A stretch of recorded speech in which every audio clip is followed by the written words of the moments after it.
Students. So today I am here to discuss about the third lesson on geography for class 9, that is drainage. So when we say drainage, let us first discuss different terms of it. First of all, to discuss about the drainage system of India, we have to know what is drainage. So drainage is the river system of an area. Okay, it includes all the streams which flows from different direction and joins the main river. Then comes the drainage basin. Now, what is a drainage basin? It is an area, a particular area which is drained by a single river system, that is called as a drainage basin. Now, water divide. So, a water divide is an elevated area. Suppose there are two different streams, and in between that stream there is an upheaval area or an elevated area which divides the two drainage basins. So, that is called as a water divide. And river system, it is a river with its tributaries and distributaries. So these are the different terms which we have to know before understanding the drainage system of India. Now let me show you the picture of a water divide. Okay, so if you see this picture, it will be clear to you. Okay, so suppose it's a hilly area, okay, and there is rainfall. So one stream will be moved this part and another will move on this side. So here we have the water divide which is dividing the streams. Clear? So that is called as a water divide. Now, before learning about the different drainage systems of India, let us show you what are the features which are made by the rivers. As we know that there are erosional and depositional features of river. So suppose here is the source of a river. Okay, in the upper course, okay, the streams are very narrow. Okay, in the middle course it broadens up, and in the lower course it much broaden up and finally meet the sea. So in the middle course the rivers take twist and turn, and this twist and turn because of the hilly area is known as a meander. Okay, and when these rivers, okay, during the monsoon season broaden its area and they are filled with water, they are actually more water is accumulated and they flow in one direction. But during the off monsoon period, this river dries up. Okay, not completely, but the earlier how much water was holded here, now the capacity has become, or they become narrower. So a particular area, okay, they cut off from the main river. Okay, when they cut off from the main river, that time a lake is created which is called as a oxbow lake. So these are the different features created by a river. Now these are the patterns of drainage system. Okay, they are known as the different drainage patterns. So first of all, we have the dendritic pattern. Now, what is a dendritic pattern? A dendritic pattern, it develops especially when the bedrock is very uniform. Okay, like and especially in hilly areas these are created. So, okay, as you can see, much of streams where we have this kind of patterns, dendritic pattern. And here, suppose here is the source. When the river flows downwards, okay, the pattern looks like a dendritic. It's like a tree shape, okay, branch of a tree. Now next we have a rectangular pattern. So rectangular pattern develops on where there is a joint bedrock, okay, and the rivers here looks almost like 90 degrees, and these are created when the river is about to meet the sea in lowland area. Then we have the radial pattern. Suppose we have a hilly area here and all the rivers are originated not from the exact from the peak but from the elevated area towards the downside. Okay, that is called as a radial pattern. These kind of patterns usually can be seen where the mountains are erupt from volcanic cones or domes. And then we have the trellis pattern. Trellis pattern is almost like rectangular pattern, but these occur where the alternating weak and resistant bedrocks are found. Okay, so here we find like different cut-off valleys also. So they are called as trellis, which are created by the drainage, the rivers. But these are the major features which are created by, these are the major patterns which are created by the Himalayan and the Peninsular rivers. Now, Indian river system is divided into two. First, we have the Himalayan river system, then we have the Peninsular river system. So, before understanding each of them clearly, let us know the difference between the Himalayan river system and the Peninsular river system. So, this map is very important, which is given in the CBSE NCERT book, okay, to understand the different Himalayan and Peninsular rivers and its tributaries of India. Now, the Himalayan rivers, the first difference is that they are originated from the Himalayan ranges, whereas the Peninsular river system, they originate from Peninsular plateaus. Larger and longer than Peninsular rivers. The Himalayan rivers are larger and they are also longer than the Peninsular rivers. But the Peninsular rivers are smaller and shorter than the Himalayan river system. The Himalayan river are having larger basins and catchment areas, but the Peninsular river system have smaller basins and catchment areas. The Himalayan river system are perennial. Perennial means throughout the year, they flow. The water flow, they do not dry out, okay? Because they are fed from both the rain and ice, and they cause much of erosion also. But the peninsular system are non-perennial. They do not flow throughout the year. They flow only seasonally during the monsoon period because they are run only by the rain and they cause less erosion. And the Himalayan river system at present, they are at early maturity age, but the peninsular river system, they are at the older than the Himalayan rivers. Himalayan river system, they form big deltas, but the peninsular river system, their deltas and estuaries are smaller. Himalayan river system, they have antecedent rivers and the peninsular river system had consequent rivers. The Himalayan river system have larger floodplains and the peninsular river system have smaller floodplains. As I have shown you the picture, the Himalayan river system, they create meander, the twist and turn of the rivers. But the peninsular river system, they do not form any kind of meanders. The Himalayan rivers, they create V-shaped valleys. But the peninsular rivers, they create U-shaped valleys. Example of the Himalayan rivers are Ganga, Indus and the Brahmaputra. And peninsular rivers are the Narmada, Tapi, Mahanadi, Godavari, Krishna and Kaveri. So these are the difference between the Himalayan river system and the peninsular river system. Now, next we have the major rivers and the lakes. Now, we will study about the Himalayan rivers. So, as we have already discussed, the main Himalayan rivers are the Indus, the Ganga and the Brahmaputra. They are very long and they are joined by many large and important tributaries, okay? And a river which runs along with the tributaries, it is known as a river system. Now, let us first understand about the Indus river system. So, the Indus River have originated from the glacier Bokarchu in the southern slope of Mount Kailash near Mansarovar Lake. Its length is about 2,880 km, but only 709 km runs in India.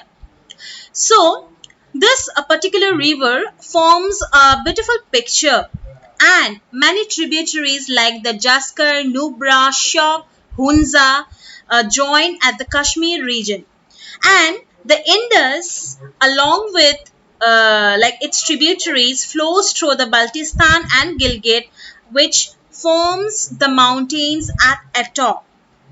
Then here it joins together with other tributaries like Satluj, Beas, Ravi, Chenab and Jhelum to enter the Indus near Mithankot in Pakistan.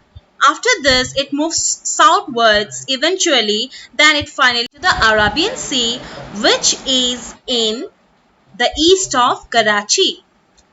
And the Indus plain, okay, they have a very gentle slope.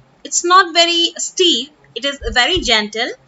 Total length is approximately 2,900, and Indus is one of the longest river in the world, and only one third of it lies in India, sharing in Himachal Pradesh, Punjab, and all the remaining is there in Pakistan. In India, it is only in Jammu and Kashmir, Himachal, and Punjab. So, this is about the Indus. Then, different tributaries and its details are given here. So, tributaries which are mentioned are Jhelum, Chenab, Beas, Ravi, Satluj, and the information are given. Now, next we have the Brahmaputra river system. So, the Brahmaputra rises in Tibet, okay, near the glacier Mansarovar Lake. And here, it is very close to the sources of Indus and Satluj. It is slightly longer than the river Indus. It flows eastward through the Himalayas. Then in Tibet, it is known as Yarlung Sangpo. It enters India through Namcha Barua, which is at a height of 7,757 meter. Then it take a U-turn and enters in India through Arunachal Pradesh. Then in Arunachal Pradesh, it is known as Dihang. Then it joins Dibang, then Lohit, and many other tributaries, finally reaching Assam. So, here there are different tributaries like Dhansiri, Sankosh, Manas, Subansiri, Teesta, Barak. The river carries large volume of water and a high amount of silt. When Brahmaputra reach Assam, they form many riverine islands, like we have the largest island in India, that is Majuli. And every year, whenever there is monsoon, this river overflows its bank and create flood in Assam and Bangladesh. And unlike the North Indian rivers, Brahmaputra have huge deposit of silt on the bed, causing flood. So that is about the river Brahmaputra. Now next we have the Ganga. So Ganga river is originated from the Bhagirathi. It is known as Bhagirathi, the headwater of Ganga, which is fed by the Gangotri glacier at Gamukh or the Gangotri glacier. And then it joins Alakananda at Devaprayag in Uttarakhand. At Haridwar, Ganga emerges from the mountain to the plains. As you can see here, the length here is 2,510 kilometer. It is known as Bhagirathi initially. Then from Haridwar, it flows towards southeast direction in UP and eastern direction in Bihar. Then it enters a Malda district of West Bengal, and then it divided into two branches. One is Hooghly, another one is Padma. Okay, and this flows into West Bengal and Padma enters into Bangladesh. And there are different tributaries of the Ganga river that is given in this table, that is Yamuna, Chambal, Ghagra, Gandak, Son, Mahananda, Kosi, Damodar. Then we this is all. So these are the different tributaries, and these tributaries rise from semi-arid areas like the tributaries Chambal, Betwa and Son. They have very very short course and they do not carry much water. Then the Ganga flows eastward till Farakka in West Bengal. Here the northern point of Ganga delta is formed. The Bhagirathi Hooghly, which I have already mentioned, the two divisions, they flow southward through the deltaic plain to the Bay of Bengal, local basin which is surrounded by land filled with water. So we have many kinds of lakes, like we have natural lake and artificial lake. Lakes are very important for tourist spot, near the lakes, because of the picturesque landscape. We have tourist spot near the lake where we enjoy boating, swimming, and many water games. Okay, for example, Srinagar, Nainital, and like large lakes of larger extent are called sea. Okay, and in India we have many lakes which are not same. Some lakes are bigger in size, some lakes are smaller in size. There are some permanent lakes. Some of them have water during the rainy season, and some of them are semi-arid regions, so they dry out during the dry season. And there are some lakes which are caused because of glacier and ice sheets. Okay, and some are caused by wind, river action, and human activities. Now, already you have studied about the meander, how an oxbow lake is created. So that is also a lake. Okay. And spits and bars, which are created from lagoons in coastal areas, they create certain lake. For example, Chilika Lake, the largest saltwater lake in India, the Pulikat Lake, and the Kolero Lake. And here, these lakes are seasonal. Then the Sambhar Lake, which is in Rajasthan, that is also a saltwater lake. It is used for producing salt. So here I have given some information, like the largest freshwater lake is Wular Lake, which is in Jammu and Kashmir. Largest saline or saltwater lake is the Chilika Lake in Orissa.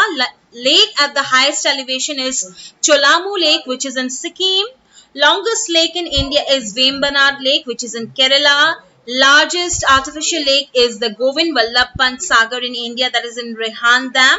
So these are the information and importance of lake. Lakes are very important for human because it regulates the flow of a river, and whenever there is heavy rain, it stop causing flood. And during the dry season, it helps conserving water, which is helpful for the people. So lakes are also used for producing hydroelectric power, and it also maintain the surrounding ecosystem. It can be aquatic ecosystem, and it enhances the natural beauty. It provides tourism, it provides recreation, so it is very important for human being. Now next comes the role of a river. Okay, so rivers are very very important. It has been important for humans since time inception. So the basic source of water is a river, and which is very essential for human beings. And river banks, they attract many shelters. Near the rivers we have, as you know, the earlier civilization has formed near the river only. So these are very important, and we can do irrigation, navigation, hydroelectric generation, power generation through a river, which is actually boosting the economy of a country. But very sadly to say that human beings are the major cause of river pollution. Okay, because of the increasing domestic use, municipal, industrial, and agricultural demand, water has been polluted. The quality of the water has been degraded, and maximum water which is being drained out. Okay, these are causing great threat to the marine animals. Okay, and also a, a lot of untreated sewage from industries and factories are opened up into the rivers, which is affecting the quality of the water. Okay, and suppose a given adequate stream flow, the Ganga water is able to dilute and assimilate pollution loads within 20 kilometers of large cities. Okay, as you can see, because of the Yamuna, the Taj Mahal is being color has been faded. Okay, so there are many reasons for that. Human being major cause. Okay, so government have taken different provisions, different plan. For example, we have the National River Conservation Plan, that is NRCP. NRCP is to regulate, expand the cover of other rivers under National River Conservation Plan in the year 1995, and the main objective or aim is to improve the water quality of the river. Okay, so through like combating the pollution. So different government initiatives have been done, but out of that, human being also should regulate water. We can just save the water by conserving it. So we need to conserve water because it is most essential for the human being. So that is all for the drainage system of India and the importance of lakes and rivers. Hope you understand, explanation is clear to you. Thank you.